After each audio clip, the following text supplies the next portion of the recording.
বৰষুণৰ পানী সংৰক্ষণ আৰু তোমালোকৰ সন্মুখত এটা আমি বৰষুণৰ পানী সংৰক্ষণ কেনেকৈ কৰিব পাৰি তাৰে এটা মডেল প্ৰস্তুত কৰি উলিয়াইছোঁ। এতিয়া এই মডেলটোত এই মানুহবোৰে কি কৰিছে, বৰষুণৰ যিখিনি পানী, টিঙত পৰা যিখিনি পানী সেইখিনি সঞ্চয় কৰিব বিচাৰিছে। এতিয়া কিয় কৰিব বিচাৰিছে, এইটো লক্ষ্যটো হ'ল কি, বৰষুণৰ পানীয়ে হৈছে পৃথিৱীৰ আটাইতকৈ বিশুদ্ধ পানী, কিন্তু কেতিয়ালৈকে বিশুদ্ধ হৈ থাকিব যেতিয়ালৈকে সি মাটিত নপৰিব। ঠিক আছে, সেইকাৰণে তেওঁলোকে কি কৰিছে, এই বৰষুণৰ পানীখিনি যাতে অপচয় নহয় তাৰ কাৰণে সঞ্চয় কৰিব বিচাৰিছে।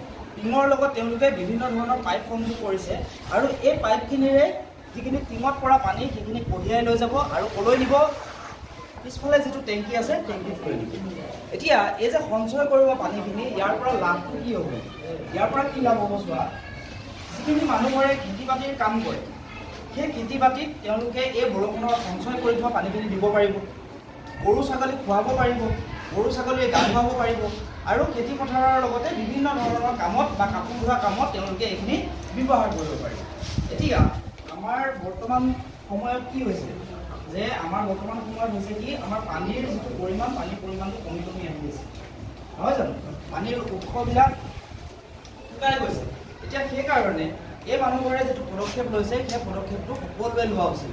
বৰষুণৰ পানী যদি সঞ্চয় কৰা নহয় তেনেহ'লে অপচয় হ'ব, নহয় জানো। সেইকাৰণে আমিও কি কৰিব লাগে, ঘৰত এনেকুৱা ধৰণে বৰষুণৰ পানী সঞ্চয় কৰাৰ ব্যৱস্থা কৰিব লাগে।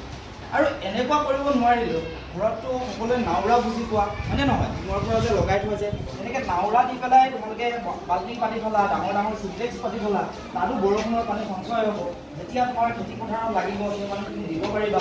আৰু তেনেকৈ আমি পানীৰ যিটো বৰষুণৰ পানী যিটো সঞ্চয় কৰা বুলি কোৱা হয় সেইটো আমি কৰিব পাৰোঁ। বুজি পাইছা নহয়?